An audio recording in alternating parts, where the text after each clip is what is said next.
കർത്താവിൻ്റെ അതിപരിശുദ്ധ നാമം ഈ പ്രഭാതത്തിലും മഹത്വപ്പെടുമാറാകട്ടെ. എല്ലാ സഹോദരങ്ങൾക്കും വേഗം വരുന്ന യേശുക്രിസ്തുവിൻ്റെ അനുഗ്രഹീത നാമത്തിൽ ക്രിസ്തീയ വന്ദനത്തെ അറിയിക്കുന്നു. ഓരോ ദിവസവും കരം പിടിച്ച് നടത്തുന്ന സർവശക്തനായ ദൈവത്തിന് വാഴ്ത്തലുകൾ അർപ്പിക്കാം. ഈ ദൈവം എന്നും എന്നേക്കും നമ്മുടെ ദൈവമാണ്. ജീവപര്യന്തം അവിടുന്ന് നമ്മെ വഴി നടത്തും. പർവ്വതങ്ങൾ മാറും, കുന്നുകൾ നീങ്ങിപ്പോകും, എങ്കിലും അവിടുത്തെ ദയ നമ്മെ വിട്ട് മാറുകയില്ല. സമാധാന നിയമം നീങ്ങിപ്പോകയില്ല എന്ന് എൻ്റെ ദൈവം മാത്രമാണ് അരുളിച്ചത്. സമാധാനത്തിൻ്റെ ഒരു നിയമമുണ്ട്, സത്യത്തിൻ്റെ ഒരു നിയമമുണ്ട്. ദൈവം തൻ്റെ ജനത്തോട് ചെയ്തിട്ടുള്ള എല്ലാ നിയമങ്ങളും പാലിക്കുന്ന 1000 തലമുറയോളം ദൈവം നിയമവും പാലിക്കുന്ന ഒരു ദൈവമുണ്ട്. ലോകത്തിലെ നിയമങ്ങൾ ഭൂരിപക്ഷം കൊണ്ട് മാറ്റി എഴുതുമ്പോൾ ദൈവത്തിൻ്റെ നിയമങ്ങളെ മാറ്റി എഴുതാനോ മാറ്റിമറിക്കാനോ ഇല്ലാതാക്കാനോ ഒരു ശക്തിക്കും കഴിയത്തില്ലെന്നൂടെ ഈ പകൽ തൻ്റെ ജനം തിരിച്ചറിയട്ടെ.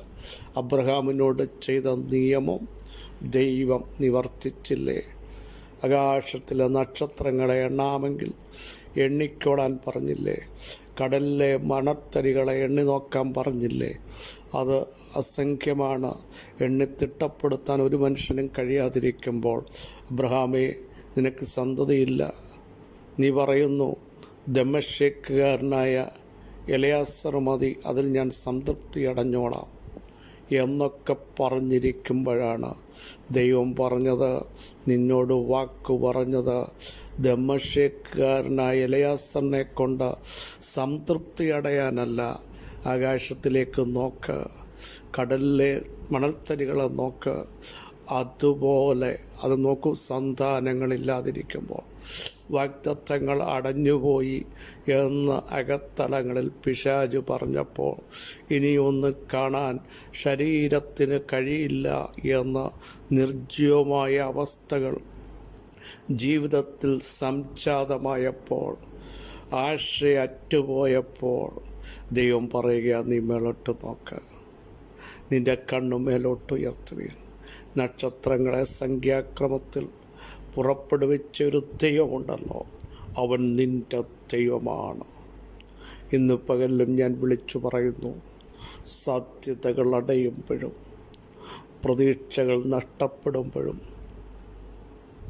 എൻ്റെ ശരീരം കൊണ്ട് ഇനിയും ഒരു പ്രവൃത്തി കാണാൻ സാധ്യതയില്ലെന്നും എൻ്റെ കാലഘട്ടത്തിൽ അത് നടക്കത്തില്ലെന്ന് അകത്തളങ്ങളിൽ തന്നെ നിങ്ങൾ സ്വയം ചിന്തിച്ച് ഭയപ്പെടുമ്പോഴും വചനത്തിലൂടെ എനിക്ക് വിളിച്ചു പറയാനുള്ളത്, നിൻ്റെ കണ്ണുകൊണ്ട് തന്നെ നിൻ്റെ കാലഘട്ടത്തിൽ, ഈ പ്രാർത്ഥനയുടെ കാലഘട്ടത്തിൽ, ദൈവസാന്നിധ്യത്തിൻ്റെ കീഴിൽ നീ ആയിരിക്കുന്ന കാലഘട്ടത്തിൽ തന്നെ അത് കാണും എന്നുള്ളതിന് സംശയമില്ല. വിശ്വസിക്കുന്നവർ സ്തോത്രം ചെയ്യട്ടെ. വിശ്വസിക്കുന്നവർ ദൈവത്തെ മഹത്വപ്പെടുത്തട്ടെ.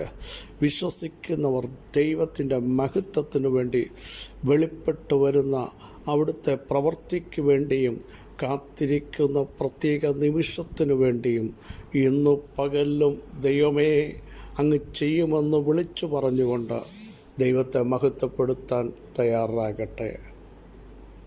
വിശ്വസിക്കുന്നവരാണ് ദൈവത്തിൻ്റെ മഹത്വം കാണുന്നത്.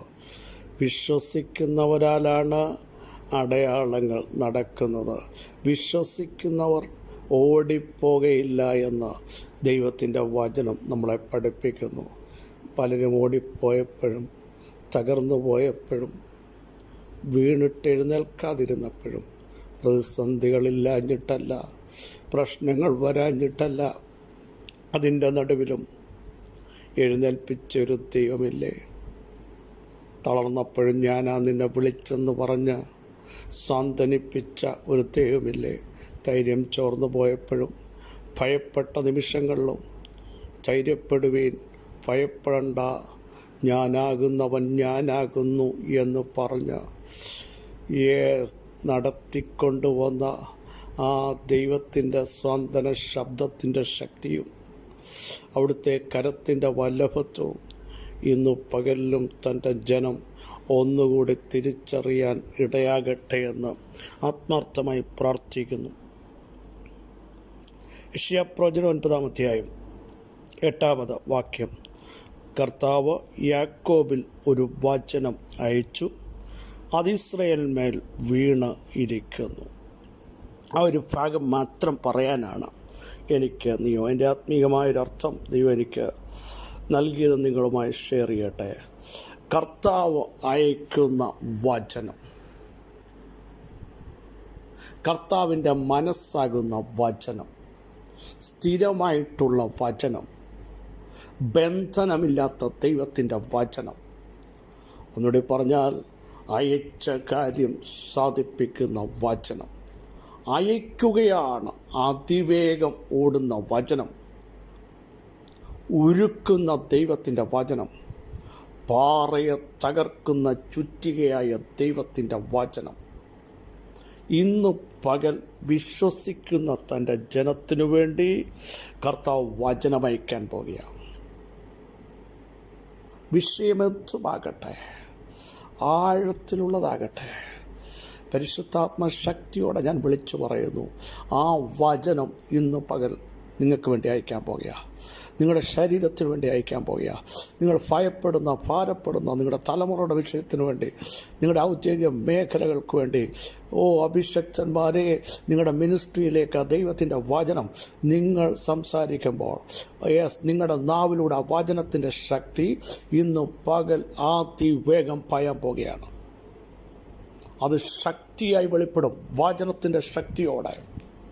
നോർമൽ വചനമല്ല, അത് ശക്തിയോടെ ജനത്തിൻ്റെ മേൽ ഈ പകൽ വെളിപ്പെടാൻ അവിടത്തേക്ക് പ്രസാദമുണ്ട്. യേശുവിൻ്റെ നാമത്തിൽ, യേശുവിൻ്റെ നാമത്തിൽ, യേശുവിൻ്റെ നാമത്തിൽ ഇനി വചനത്തിൻ്റെ ശക്തി വിളിച്ചു പറഞ്ഞുകൊണ്ടിരിക്കുമ്പോൾ തന്നെ ചില കുടുംബങ്ങൾ അതിന്ന് പകൽ അത്ഭുതമായി സംഭവിക്കുന്നു, ചില വ്യക്തികൾ അത് സൗഖ്യമായി പരിണമിക്കുന്നു, ചില തലമുറകൾ അതൊരു ചേഞ്ചായി വരുന്നു, നാളുകൾ അടഞ്ഞ ചില വ്യക്തിത്വങ്ങൾ പൊട്ടി പുറത്തു വരുന്നത് പോലെ യേശുവിൻ്റെ നാമത്തിലെ വചനത്തിൻ്റെ ശക്തിയാൽ അയക്കപ്പെട്ട വചനം മറന്നുപോകരുത്. കർത്താവ് യാക്കോബിൽ ഒരു വചനമയച്ചു. അടുത്ത ഭാഗം ശ്രദ്ധിക്കണമേ. അത് ഇസ്രായേലിന്മേൽ വീണിരിക്കുന്നു. യാക്കോബിൽ അയച്ച വചനം. യാക്കോബ് പേരുമാറ്റി ഇസ്രായേലായല്ലോ. യാക്കോബിൽ അയച്ച ഒരു വചനം ഇസ്രായേലിന്മേൽ വീഴുകയാണ്. വ്യക്തിപരമായി അത് സംഭവിക്കും, നിൻ്റെ കുടുംബത്തിൽ അത് സംഭവിക്കും. വചനത്തിൻ്റെ ശക്തി സഭയ്ക്കകത്ത് അത് സംഭവിക്കും. സമൂഹത്തിൽ ആ വചനം വന്ന് വീഴാൻ പോകുകയാണ്. വീണാൽ കത്തേണ്ടത് കത്തും, ഉരുകേണ്ടത് ഉരുകും, വചനത്താൽ ഉളവാകേണ്ടത് ഉളവായി വരും. വചനത്താൽ സകലവും ഉളവായെങ്കിൽ ഈ പകൽ അത് സമൂഹത്തിൽ വീഴട്ടെ. യാക്കോബിൽ അയക്കപ്പെട്ട വചനം ഇസ്രായേൽ വീണതുപോലെ ഇന്ന് പകൽ ആ വചനത്തിൻ്റെ ശക്തി യേശുവിൻ്റെ നാമത്തിൽ ചില കുടുംബങ്ങളിൽ വീഴാൻ പോകുക. ഹല്ലേലൂയ. കർത്താവ് യാക്കോബിൽ ഒരു വചനമയച്ചു, അത് ഇസ്രായേലിന്മേൽ വീണിരിക്കുന്നു. ഈ പകൽ വചനത്തിൻ്റെ ശക്തി ഹല്ലേലൂയ നമ്മുടെ മധ്യ വീഴുകയാ. നോർമൽ വചനമല്ല, മാനുഷിക വചനമല്ല, ആർക്കും പിടിച്ചു കെട്ടാൻ പറ്റാത്ത, തുടക്കത്തിൽ പറഞ്ഞ പോലെ ആർക്കും ബന്ധിക്കാൻ പറ്റാത്ത, അതിൻ്റെ അർത്ഥം ബന്ധിച്ചതിനെ പുറത്തു കൊണ്ടുവരുന്ന, ബന്ധനങ്ങളെ അറുത്തുകളയുന്ന, കുഴികളിൽ നിന്ന് വിടുവിക്കുന്ന, സൗഖ്യമാക്കുന്ന വചനത്തിൻ്റെ ശക്തി ഈ പകൽ ഇസ്രായേൽ വീഴുകയാണ്. കത്തേണ്ടത് കത്തുന്ന,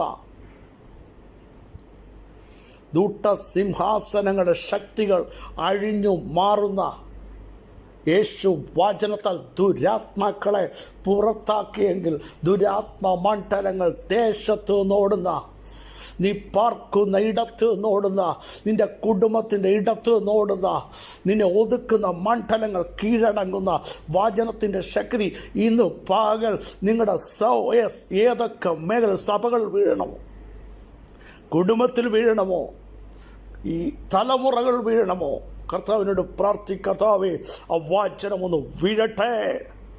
ആ വചനം ഒന്ന് വീഴട്ടെ. സ്വർഗത്തിൽ നിന്ന് പകലത് നമ്മുടെ മേൽ വീഴട്ടെ. നമ്മുടെ കുടുംബങ്ങൾ അത് വീഴട്ടെ. ദൈവദാസന്മാർ വചനത്തിൻ്റെ ശക്തി വീഴട്ടെ. വീണാൽ പല ക്രിയകൾ നടക്കും. ദൂട്ട സിംഹാസനങ്ങൾ തുടക്കത്തിൽ പറഞ്ഞതുപോലെ അതിൻ്റെ അടിത്തറ ഇളകാൻ പോകുക. യേശുവിൻ്റെ നാമത്തിൽ പ്രാർത്ഥിച്ചു തുടങ്ങി. കർത്താവേ, അങ്ങയക്കുന്ന വചനം വ്യക്തിപരമായ എൻ്റെ ജീവിതത്തിൽ സംഭവിക്കാൻ അത് ഞങ്ങളുടെ കുടുംബങ്ങൾ വരട്ടെ, സമൂഹത്തിൽ വരട്ടെ. പ്രാർത്ഥിച്ചു തുടങ്ങുക. അതിന്ന് പകൽ വീഴുകയാ. ബോംബ് പൊട്ടുന്നത് പോലെ അത് വീണ ചില അന്ധകാര മണ്ഡലങ്ങൾ പൊട്ടി മാറുകയാ. യേശുവിൻ്റെ നാമത്തിൽ നാളുകളായി കുടിയിരിക്കുന്ന ചില ശക്തികൾ ഓടിപ്പോകുകയാണ് വചനത്താൽ. വിശ്വസിക്കുന്നവർ സ്തോത്രം ചെയ്തുകൊണ്ടിരുന്ന യേശുവിൻ്റെ നാമത്തിൽ ചില സ്വതന്ത്രരാകുകയാണ്. നിങ്ങളുടെ തലമുറകളെ കെട്ടിവരും ചില മണ്ഡലങ്ങൾ അവരുടെ മേൽ ഈ വചനം വീഴട്ടെ. പ്രാർത്ഥിച്ചു തുടങ്ങൂ.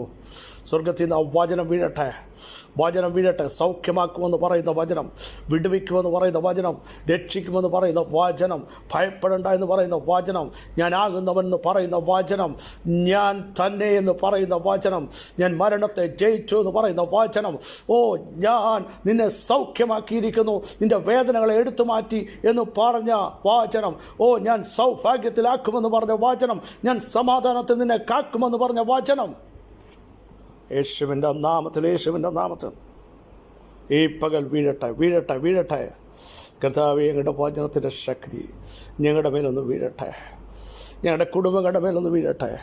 അഭിഷക്തന്മാരുടെ മേലൊന്ന് വീഴട്ടെ. അത്ഭുതങ്ങൾ സംഭവിക്കട്ടെ. അടയാളങ്ങൾ സംഭവിക്കട്ടെ. ദൈവപ്രവൃത്തിയുടെ ആഴങ്ങൾ ഇന്ന് പകലിലും വെളിപ്പെട്ട് വരട്ടെ. ഞങ്ങളുടെ മഹത്വമുള്ള ഭുജത്തിനായി സ്തോത്രം. സകല മഹത്വവും തൃപ്പാദത്തിങ്കിൽ അർപ്പിക്കുന്നു. യേശുക്രിസ്തുവിൻ്റെ ധന്യമുള്ള നാമത്തിൽ കൃപയുണ്ടായി പ്രാർത്ഥന കേൾക്കണമേ. ആമേൻ. ക്രിസ്തുവിൽ വാത്സല്യ സഹോദരങ്ങളെ, ഇന്ന് പകൽ അയക്കുന്ന വചനം നമ്മളൊന്ന് വീഴട്ടെ. നമ്മളൊന്ന് പരിവർത്തനം ചെയ്യട്ടെ. കത്തേണ്ടത് കത്തട്ടെ, ഉരുകട്ടെ, തകരട്ടെ, ഉളവാകട്ടെ. യേശുവിൻ്റെ നാമത്തിൽ അതിന്ന് പകൽ സംഭവിക്കും. വിശ്വസിക്കുന്ന ആമേൻ പറയൂ. ഈ വചനങ്ങളെ കർത്താവ് സഹായിക്കട്ടെ. ക്രിസ്തുവിൽ നിങ്ങളുടെ സഹോദരൻ പാസ്റ്റർ ബിജു മാത്യു.